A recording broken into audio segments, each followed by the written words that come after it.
Saya itu udah diem loh ya. Difitnah saya diem, dicela saya diem, dijelekan saya diem, dimaki-maki saya diem. Saya ngalah terus loh.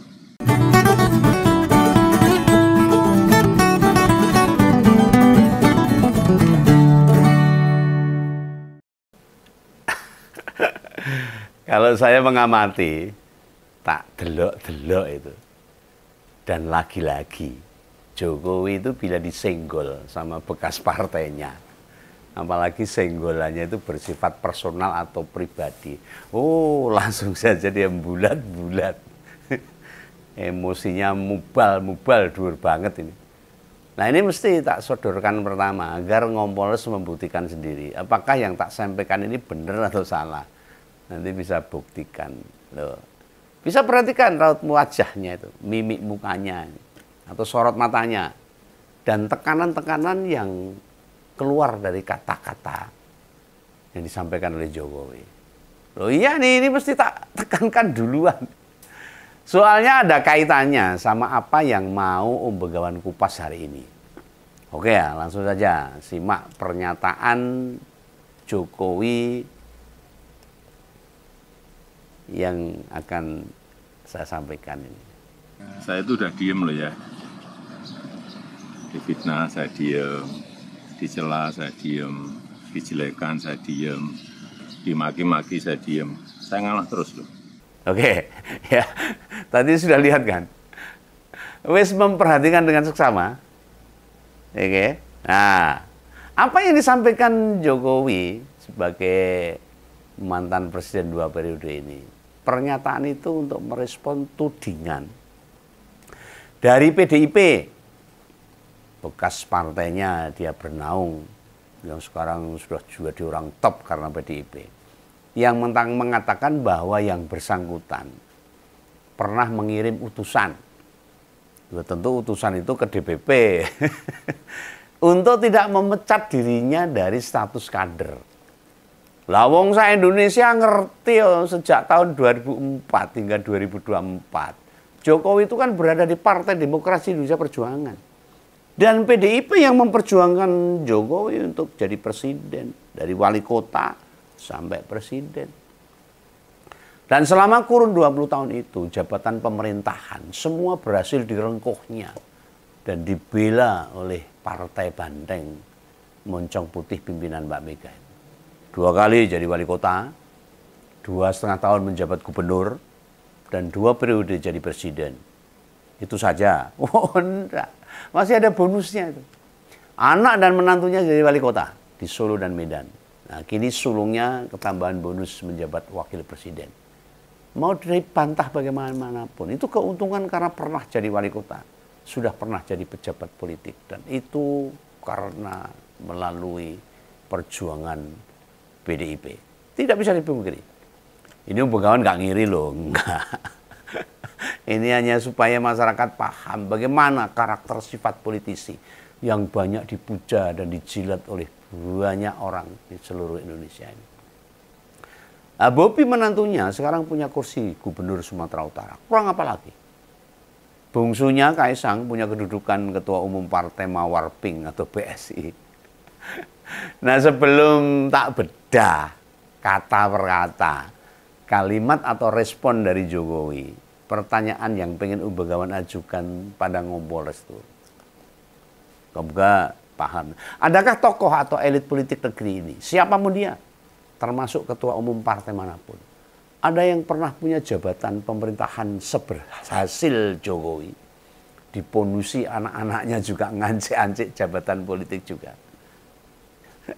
Siapa? Andai kan ada tokoh, tolong sebutkan. Tulis di kolom komentar. Ini belum tak pasang loh. Atau tak sertakan ekses secara ekonomi, sosial, budaya, jaringan kekuatan politik dan lainnya yang hingga detik ini masih dirasakan oleh keluarga Jokowi. Mengapa pertanyaan itu penting? Agar Kompolnas paham. Sejak jadi kader PDIP yang didapatkan Jokowi dan keluarganya itu berlipat-lipat luar biasa besarnya. Dan dia tetap terus syahwat nafsunya berlipat-lipat juga. dan meninggalkan PDIP. Bahkan PDIP mengaku mau dihabisin sama Jokowi yang pernah membesarkan dia.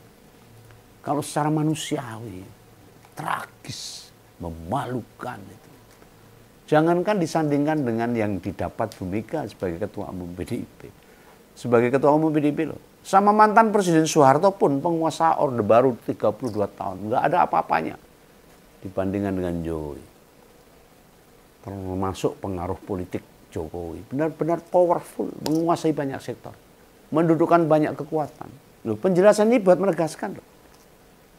Andai PDIP merespon manuver politik Jokowi hingga detik ini, kira-kira bisa kita pahami nggak PDIP seperti apa?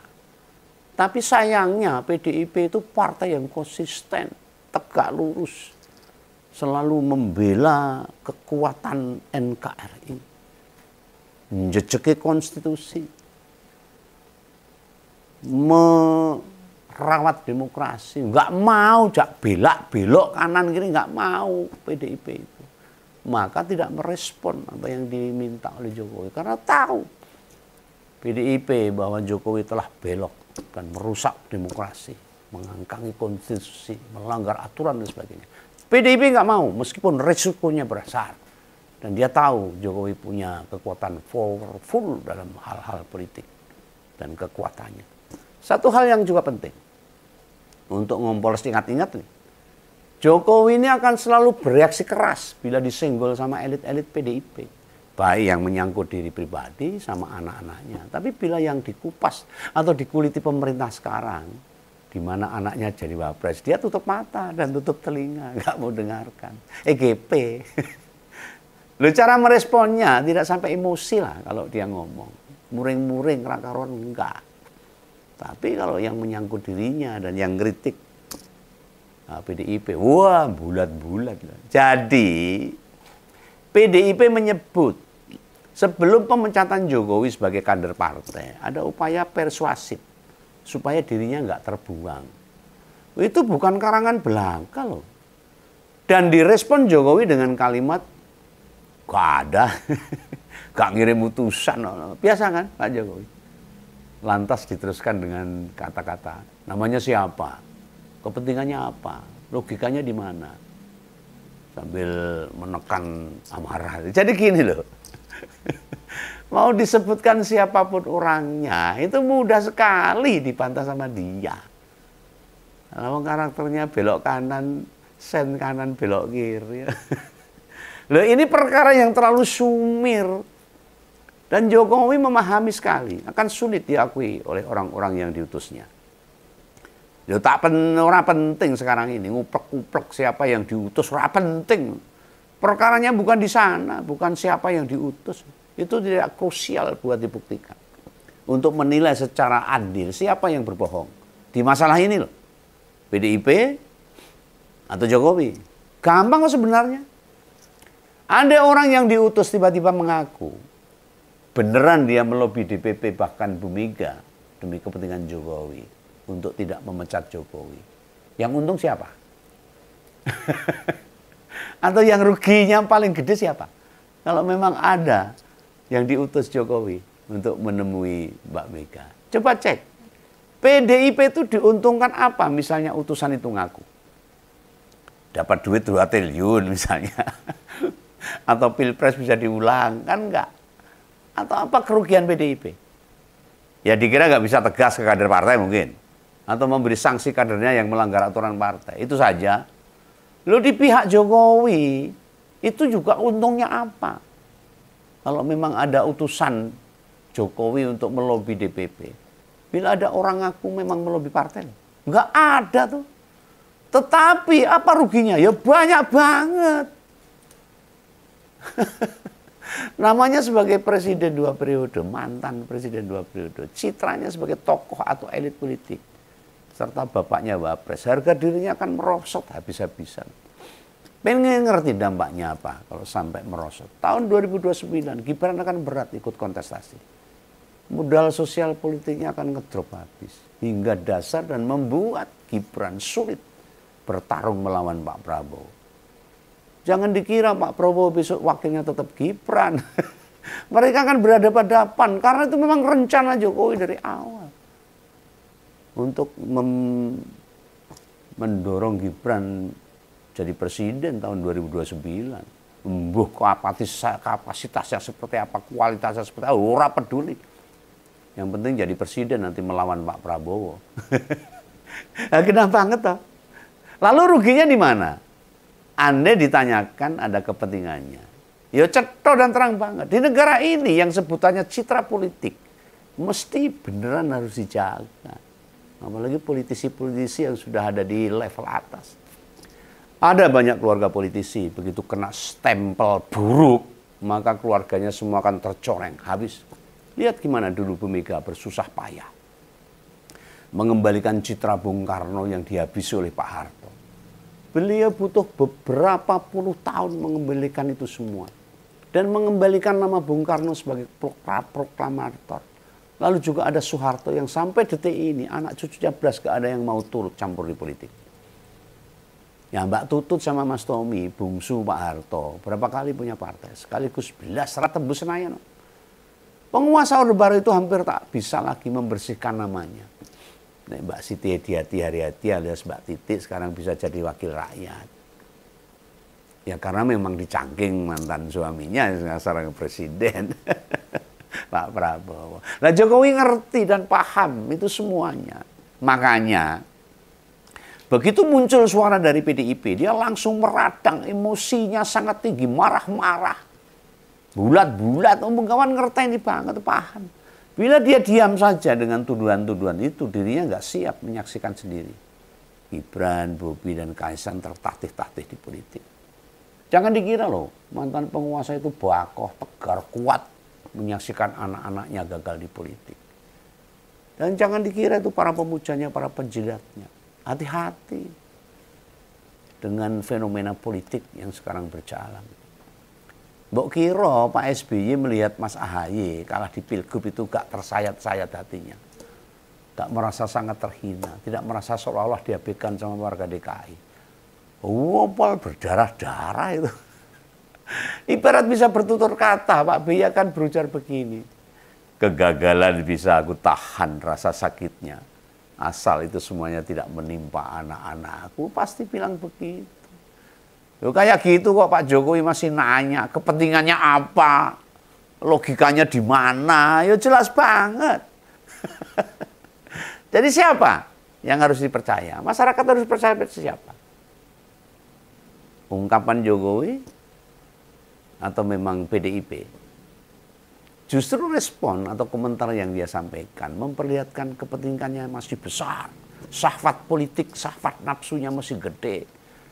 Sederhana banget kok menilainya. Apakah nafsu kekuasaan masih tinggi apa tidak? Gini deh, kita tahu berbagai kasus korupsi besar. Dan berurusan terus terjadi di negara ini. Mulai ada Timah, Antam, Pertamina, Duta Palma, Asabri, Matra Niaga, Jiwasraya, dan masih banyak lagi. Dan itu semuanya kerugian puluhan hingga ratusan triliun. Dan saat itu, korupsi itu berjalan. Di saat Pak Jokowi masih menjabat selama 10 tahun. Dan BUMN itu mengalami fraud di zaman siapa? Ya, zamannya Pak Jokowi. Mengapa terhadap kasus-kasus korupsi di BUMN, emosi Jokowi tidak pernah setinggi sekarang?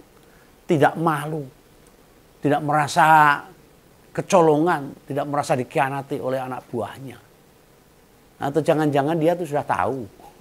Malah dia bilang sendiri loh, bahwa dia sudah tahu. Carut-marut mafia-mafia di BUMN, mafia-mafia migas dan mafia, dia sudah tahu. Tapi kenapa ketika terjadi korupsi ugal-ugalan dia diam saja? Dan sekarang baru terbongkar, harusnya malu. Dan itu pada zaman Jokowi. Artinya ketika Pak Jokowi menjabat 10 tahun, tidak bisa melakukan apa-apa untuk menahan, mengurangi korupsi itu. Loh, kalau dibandingkan ada benar, tuduhan PDIP itu salah misalnya. Yang mengatakan Jokowi mengutus utusan untuk menemui DPP. Nah, emosi yang justru tinggi itu yang mana?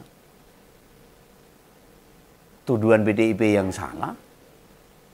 Atau saat BUMN dibobol sama pegawai atau pejabatnya saat dia menjabat? Apa urusan pribadi dia? Kalau nggak marah. Kan kita bisa bertanya-tanya, ada apa ini? Ketika yang berhubungan dengan jabatan dia sebagai presiden dan anak buahnya melakukan banyak pelanggaran korupsi, dia nggak marah. Tapi baru disenggol, dikatakan dia mengutus utusan untuk menemui Mbak Mega dari PDIP, marahnya minta ampun. Ingat loh, dia itu mantan presiden, dia bisa memiliki pengaruh dan membuat duit negara ratusan sampai ribuan triliun bisa diselamatkan. Tapi pernahkah Jokowi sangat marah merespon uang negara dimaling, dirampok oleh bandit-bandit, dan itu terjadi pada saat dia masih menjabat? Belas orang. Bila apa yang disuarakan PDIP itu fitnah misalnya, didiamkan saja, kenapa sih? Kalaupun benar tidak direspon, memang PDIP bisa apa? Sesederhana itu cara berpikirnya. Apakah Gus Dur dan keluarganya pernah se-emosi itu dituduh kena Bulog Gate dan Brunei Gate hingga dicopot dari jabatan presiden? Apa pernah 2 kasus itu dibawa ke pengadilan setelah Gus Dur lengser? Tidak sama sekali. Karena Gus Dur itu negarawan. Kalau Pak Jokowi belum disebut negarawan. Karena masih punya nafsu syahwat yang sangat besar. Apa pernah terbukti Gus Dur beneran menerima aliran Bulog Gate sama Brunei Gate? Enggak ada. Apa almarhum Gus Dur terus-terusan menyerang Amin Rais hingga sekarang? Tidak ada. Bu Mega apa terus-terusan merendahkan keturunan Pak Harto? Enggak pernah. Tetap menjadi sahabat. Jokowi sama sekali tidak peduli. Cuek. Duit-duit atau kekayaan BUMN dirampok, dirampas, dimaling sama pejabat-pejabatnya yang dulu menjadi anak buahnya. Ketika dia menjabat sebagai presiden 10 tahun. Yang menyangsarakan jutaan rakyat. Dia cuek. Merugikan ekonomi negara. Dia nggak mau ambil pusing. Tidak ada kemarahan sama sekali. Itu aneh apa enggak kalau gitu? Justru seharusnya begitu banyak kasus BUMN terbongkar, dia emosinya harusnya sama. Marah loh. Semarah waktu Duran itu menyerang dirinya. Kok ini malah enggak sama sekali. Ngomongnya enteng toh. Nggak punya malu, nggak malu ketika dia menjabat. Banyak terjadi korupsi yang sekarang baru terbongkar. Ya pantas posisi RP menyematkan hal ini kepada Pak Jokowi. Presiden punya kewenangan kekuasaan, jangkauan buat mengamankan BUMN. Harusnya bisa. Wong dia tahu katanya kok. Dia mengerti. Nek sampai bobol, bukankah itu menunjukkan dirinya tidak membangun pemerintah dengan sistem yang baik? Dan kan jadinya apa yang Jokowi sampaikan nggak masuk akal. Orang nalar blas. Jokowi tidak merasa harus menyelamatkan duit rakyat. Konyol kan? Dia tidak ada rasa handar peni. Meskipun dia sudah didudukan sebagai presiden 2 periode. Dengan harta yang sekarang berlipat kali ganda, kekuasaan, fasilitas untuk keluarga besarnya. Rasa memiliki bahkan bisa tak sebut. Tidak ada perasaan bersalah. Ketika duit negara dimaling oleh rampok-rampok. Mana tanggung jawab dia sebagai presiden dulu? Apa sih yang sempat dia lakukan? Supaya uang-uang BUMN itu aman. Untuk tidak dicolong, tidak dirampok. Sehingga bisa untuk meningkatkan kesejahteraan rakyat. Nah, kemarahan Jokowi itu keliru. Salah alamat. Tidak pada tempatnya. Ketika PDIP mengatakan ada utusan Jokowi untuk menemui DPP. Anda Jokowi difitnah, dicela, dijelek-jelekan hingga dimaki-maki. Diam saja kan habis perkara. Ini kalau bukan malah balik bertanya. Mana fitnahan yang mengarah pada Jokowi? Siapa yang mencela? Siapa yang memaki-maki? Buat apa pula menjelek-jelekan dia? Misalnya kata Jokowi ngalah, ada batasnya. Ya tuntut ke pengadilan. Bila sudah sampai batas terus ngapain? Maksudnya bilang ngalah ada batasnya itu gimana? Nek gak terima ya dituntut balik. Apa yang banyak disuarakan rakyat, terutama para influencer, terutama yang kelasnya bukan orang jalanan, membedah fenomena politik dan itu mengarah pada Jokowi, itu gak ngawur loh. Banyak analisa yang dia kembangkan. Tidak ngasal. Orang mau ngasal jeplak, becak tanpa pir. Kami ini mengkritisi, menangkap informasi, menyambungkan berbagai peristiwa, serta fenomena di negara ini. Mana yang kategori fitnah, mana yang kategori memaki-maki, mana yang mencela. Genah sing misuh kuwi orang-orang yang Jokowi usung, yang dia dukung habis-habisan biar jadi presiden. Bukankah rakyat semua tahu? Presiden malah mencaci, menyebut 10-4 kali waktu pidato di HUT Gerindra. Dengan dukungan dan pengorbanan yang sudah dikeluarkan sama PDIP untuk Jokowi, bandingkan sama apa yang Jokowi dapatkan. Apa sebanding? Belas. Etika, adab, norma, hingga fatsun politik yang dimiliki Jokowi itu zong. Nol pukul, nggak ada sama sekali. Apa yang dia berikan kepada PDIP? Malah justru dia akan menghabisi PDIP. Apa sebutannya seperti ini? Sudah banyak pengakuan dari orang-orang dekat Jokowi. Bagaimana niat dia buat ngabisin Partai Bu Mega?